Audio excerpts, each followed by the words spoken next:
I don't often speak personally, but this evening, as we welcome in the new Jewish year, it seemed like a good time to speak about my grandmother, Becky Silk. Earlier this year, some of you may know that she was diagnosed with stomach cancer. It was admittedly scary for her, for me, and for our family. We didn't know for a while what was going on or what the outcome would be. What was making her feel ill? Would she need treatment or surgery? Would she be okay? In the end, the result was a major surgery, one that would see the surgeons remove approximately 2/3 of her stomach. This was back in April, and coincidentally, her operation was on another Chag, on Erev Pesach. To spoil things from the top, my family experienced a small miracle and all the cancer was caught, so there was no further action required. Thank God. Ever since, it's been a process of healing and recovery as she's learning to properly eat again and figure out what her new capabilities and capacities will be. It has been and still is a moment of great vulnerability for her, the book of life and death literally open in front of her on the operating table.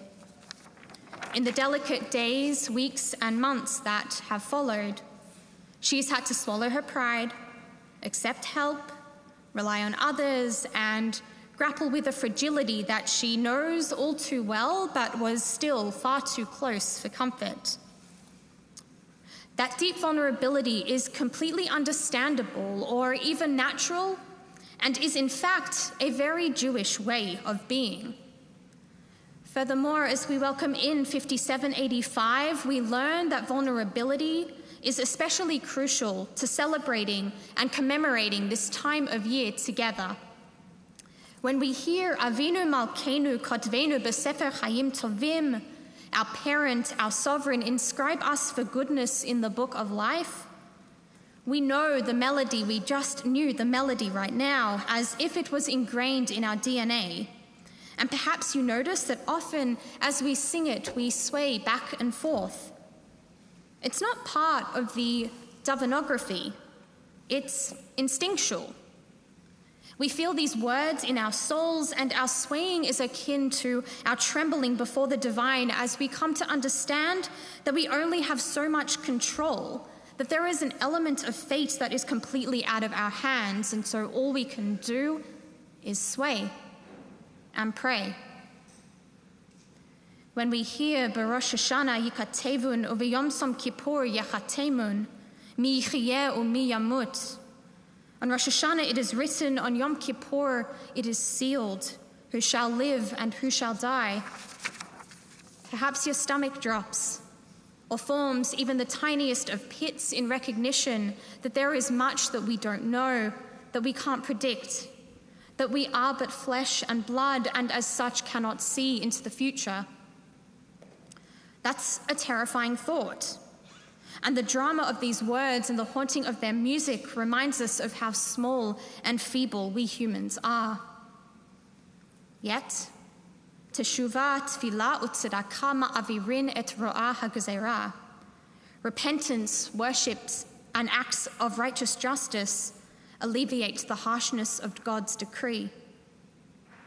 Put differently, although vulnerability feels like we are simply being told that we are weak and there is nothing that we can do about it, this may not be the case. There is at least some power in our hands as we seek to respond to the challenges of our day, and in which we are all living with our nerves exposed. Vulnerability, we come to recognize, is not just a key component of Rosh Hashanah or even just our High Holy Days, but of our Jewish tradition more broadly. According to the Torah, Moses received 2 sets of tablets upon which the 10 Commandments were written. In the book of Exodus, Moses goes up Mount Sinai for 40 days and 40 nights and comes back down. Upon seeing his fellow Israelites, who'd grown increasingly concerned, increasingly impatient, and increasingly skeptical in Moses' absence, dancing around a golden calf worshipping it as their deity, he becomes so incensed that he lifts the tablets above his head and smashes them to the ground. Moses then climbs Mount Sinai once more and, after a heated discussion with God, who is also enraged, crafts a replacement set of the Ten Commandment tablets and brings them back down the mountain. His people now fully on board after reckoning with their wrongdoing. Our rabbinic tradition will put a spin on this. The Talmud in Tractate Bava Batra teaches us that the day Moses descended Mount Sinai with the second set of tablets was none other than Yom Kippur. Following this, when asked what happened to the first set of tablets, Rabbi Yosef will teach us that they were placed into the Ark of the Covenant and thereby transported around with the Israelites throughout their wilderness wanderings. On second day Rosh Hashanah, we will read from the book of Genesis, chapter 22, known as the Akedah, the binding of Isaac. We're likely familiar with the story. Abraham is commanded, "Kachna et bincha et yechidcha asher ahavta," to take now your son, your only one, the one you love, and sacrifice him. Together with their servants, they journey towards Mount Moriah, Isaac being placated along the way when he inquires as to why they have no animal to offer.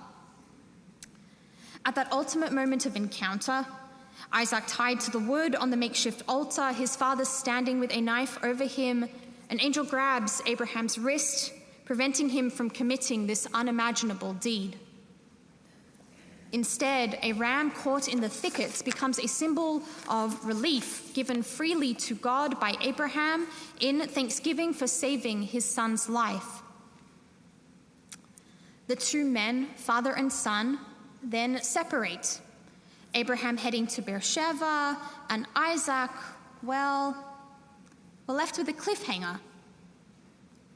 The Torah text doesn't tell us how this story ends. Did father and son return together? What was their conversation on the way back? How is this justified to Sarah waiting for them at home?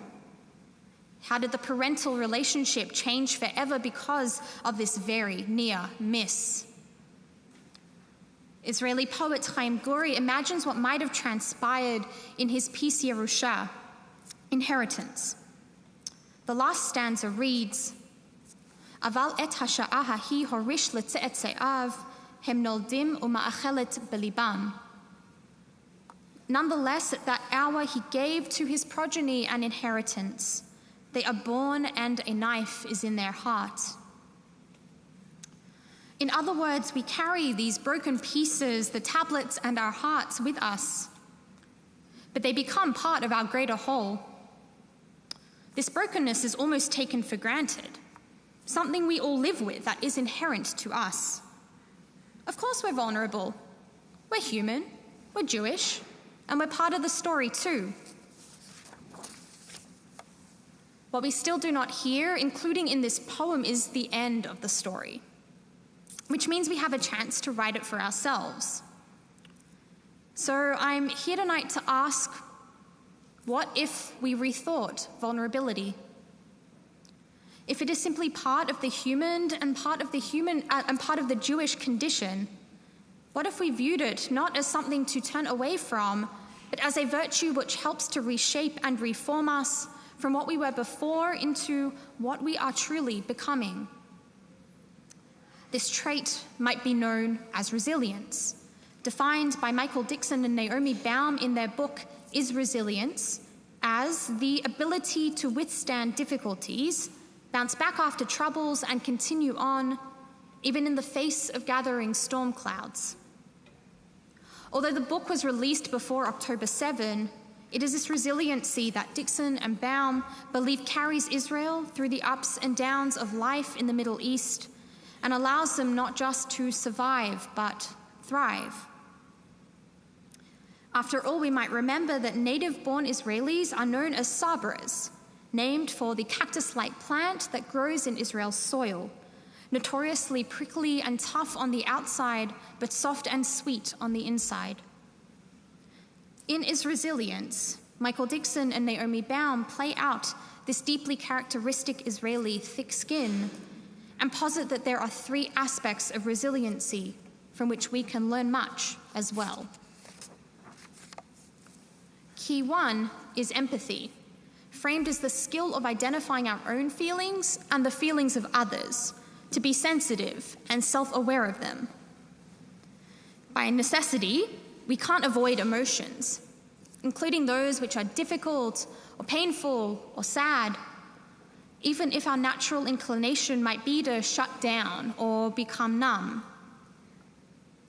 Our Israeli brothers and sisters, according to Bauman-Dixon, tend to be relatively open with their feelings, but this openness might just be the secret to their success. Key 2 is flexibility. This refers to the ability to approach life in a dynamic way, to expect the unexpected and roll with it as a result. Sometimes we encounter a roadblock or we hear a no when we expect a yes. Flexibility is an aptitude for changing course, for making different choices, and having a wide range of responses in our back pockets so that we can deal with whatever curveballs are thrown our way. Key 3 is meaning-making. Dixon and Baum cite the famous psychoanalyst and Holocaust survivor Viktor Frankl, who would often credit his own survival to holding a firm grip onto the idea that if you ascribe purpose to your life, you can get through almost anything. It is an imperative ingredient to reaching understanding because, although we may not have the answers to these hard questions, it can be encouraging to bring the discussion around to why something, probably something bad, if I'm going to guess, has happened, and how we can make peace with it. Acknowledging that we may not have any easy solutions can often lead to the building of resilience. I saw this resilience in real time when I visited Israel in March on a solidarity mission with the World Union for Progressive Judaism. Our group were fortunate enough to meet Alana and Eyal Kaminka, peace activists and members of our Reform congregation in Sur Hadassah, just outside Jerusalem. They're also the parents of Yanai Kaminka of blessed memory. Yanai was killed on October 7, defending the Zikim army base at which he was stationed in the south. Although he and his unit saved hundreds, including all the members of the nearest kibbutz, his parents were insistent on talking about his life and not his death.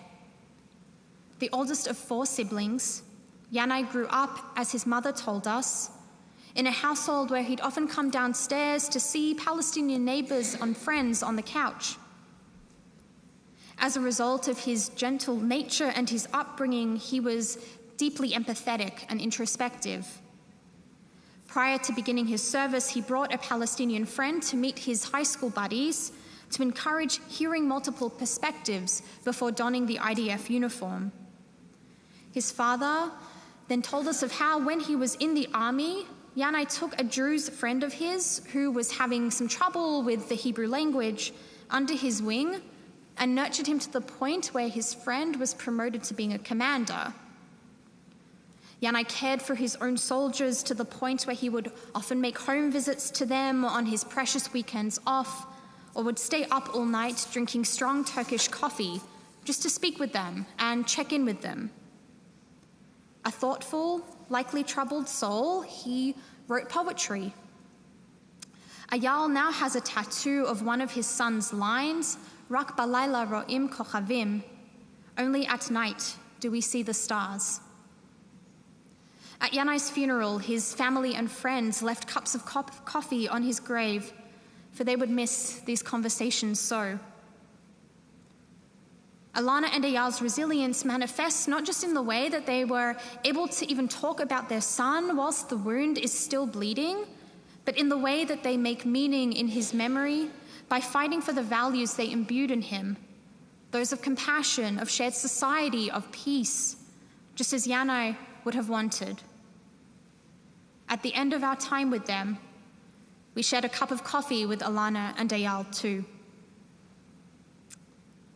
Whilst we continue to admire the resilience of our Israeli brothers and sisters, we Jews in the diaspora have endured too, since it's becoming a bit of a tradition of mine to tell tales from Camp George at the High Holy Days, some of the best examples of Jewish diaspora resilience were taught from the mouths of the youngest and fiercest among us during my time up there back in August.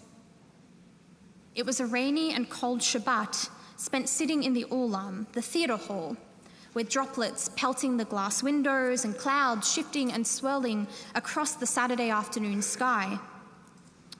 It was Community Leadership Shabbat, in which members of the broader camp family, such as educators and clergy from the Toronto area, are welcome to join for the weekend to get a taste of what the summer has entailed. As part of this special Shabbat, the organisers had arranged for 2 separate but simultaneous panels, one of high schooler teens and one of university-age staff, to speak about their experiences on campus following October 7. Admittedly, I was so saddened to hear that what should be such a formative stage of life, full of friends and fun and even some learning, had been so soured in the wake of the current conflict. Every student described the implicit and explicit experiences of anti-Semitism and anti-Israel sentiment they had dealt with, from physical attacks to snide comments in classrooms and hallways, to hesitation over singing Israeli or Jewish music for recitals, to mezuzot being ripped off the doorways in the dorms. 2 of the high school boys had actually been in Israel on October 7, and hearing their first-hand recount of living that horrible day and dealing with the aftermath back home was harrowing. Plus, dealing with the social media. Each of these students, without hesitation, without fail, mentioned how much harder social media had made their lives, with many simply not using it anymore. These teens and young adults furthermore confided that they dreaded the end of the summer, when they would need to return to school and face whatever the next semester would throw at them, with none of them having moved or transferred. Conversely, in continuing the conversation with these admirable young people, each of them described what a boon their Jewish communities had been for them at this trying time, whether it was the friends from camp they could lean on, the Hillels they had joined, the Shabbat dinners they were attending, or so on. One student described how they ultimately loved living in Montreal and had found a small group of Jewish friends with which to host Shabbat meals and commiserate. This same young woman also described the comfort of simply being able to use terms like bubi and zaidi without any explanation, the kind of scenario where those who know will know and won't need to ask questions because it's part of their shared lexicon. Another described how he had joined the board of his Hillel in Ottawa and was participating in a fellowship with Stand With Us, for which he'd gone to LA at some point over the summer, ducking out of camp for a few days. Yet another described how she'd just bought a new Magen David necklace, and her friend next to her nodded and mentioned how she'd just told off her grandparents for warning her not to wear hers. Each of them vowed to keep educating and advocating for their proud Jewish identities and their Zionism, whether in the classroom or online. They were equally, unbelievably grateful also for the break that camp had given them, even if that meant being away from their phones and the internet. With that, they expressed their gratitude especially for the opportunity to be in the safe bubble that camp was providing, where they could live their authentic Jewish lives and be relieved of some of the tension from the outside, if only for a few weeks. The embrace of community and of camp had given many of these students the confidence and the courage to return to their regular lives, more sure of who they were and where they came from. In short, being up at Maple Lake renewed their sense of resilience. The Jewish future will be brightened by their light. There's another term that encompasses these principles of resilience: acknowledging emotion, acting with empathy, and making meaning. It's called active hope, and it was coined by Joanna Macy and Chris Johnstone. Some of you read their book of the same name with our congregant, Dr. Nate Chirac, earlier this year. Active hope starts, like in Is Resilience, from a place of acknowledging the mess that we're in, whatever the mess might be, and how it makes us feel.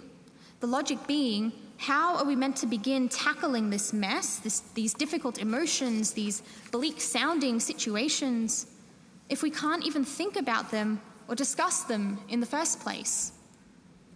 By the way, John Stone and Macy will write, it's okay to feel anxious or overwhelmed by this unblocking of communication. It's exactly how we're going to find our inner strength, our inner sense of being alive. By facing the mess, we'll discover what we're truly capable of. The word hope, according to Macy and John Stone, has two meanings.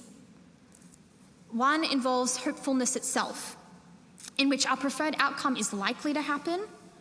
The problem comes when we don't fancy our chances and the hope gets stymied. It's a much more passive process. The second meaning is about desire, a vision for what we'd like to see happen and using it as a catalyst towards action. This passive type of hope is about waiting for external agencies to bring about active change. Active hope is about being participatory in moving towards what we want and where we can and when we can, taking steps to bring it into being. In short, we take a clear, realistic view of the world, acknowledging what we see and how we feel. We then identify what we hope for in terms of our vision and actions. Finally, we take steps to move in that direction. What we might notice is that it doesn't actually require optimism. The guiding impetus is intention. We choose what we aim to bring about or to express, and let that intention guide us, rather than only acting when the odds are in our favor. Returning to my gran again, we grasp just how vulnerable she was and continues to be. She could have just sat around and not done anything about it, believed that the surgery would be too difficult or the rehab too onerous. She and my family could acknowledge absolutely that we were worried. However, in her desire to get better and get back to her life, her family, her friends, her home, her dog, she faced the surgery, knowing it would be a long and difficult recovery, spent many weeks in rehab, continues to go to all her doctor's appointments, and even manages coffee with her granddaughter when her granddaughter comes to visit. She's frail, using a walking stick and not venturing too far, but definitely has more of a spring in her step. In other words, my gran didn't necessarily feel optimistic or positive, and sometimes, admittedly, still doesn't. But her vision of what she wants to get back to is slowly but surely pulling her through, with her family by her side, of course. Some days are good, some days are not so good. However, she continues to discover what her new normal is going to be day by day. We'll conclude with an old Hasidic story of a child walking amongst the sun-dappled trees of a forest. The child climbs and plays as children do among the rocks and the moss and the leaves until they realize they're completely lost. The child tries to find their way out, but every trail leads them deeper and deeper into the forest. The sun begins to set, and the child becomes afraid. Then they see another child in the distance and cry out, "I'm so happy to see you. I'm lost. Can you please help me find my way back?" "I wish I could," said the other child, "but I'm lost too. Take my hand, and we'll find our way out together." Vayalchu shnehem yachdav, and the two of them walked together. The Akedah story includes this phrase as a refrain, which can serve as ours too entering 5785, with the lessons from Yanai Kaminka, Zichrono Livracha, from our admirable teens and young adults, and from my beloved grandmother. We learn that vulnerability is indeed our friend, and that in fact, we can use it to forge our bravest paths. As we face this next year with resilience, we gather strength in knowing that we will carry the broken tablets, lessen the pain of the knife in our hearts, see the stars in the night sky, and walk through the fearful forest together. Shana Tova.